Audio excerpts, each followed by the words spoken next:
me, what do you see when you look in my eyes?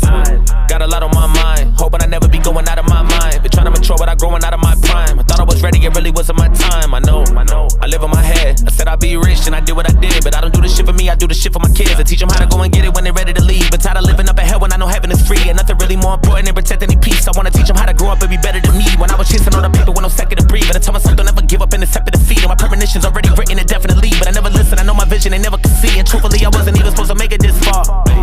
But take it this far, out of the God got me, I'm thanking him for it. As soon as I get it, then I be paying it for it. You know you made it when all the haters support. The haters support. Jonah been working and I ain't taking no shorts. When they tell me be humble, then I'ma take it too far. Shit, I used to feel like Will, now I'm feeling like made mistakes, can't get it right. Niggas can't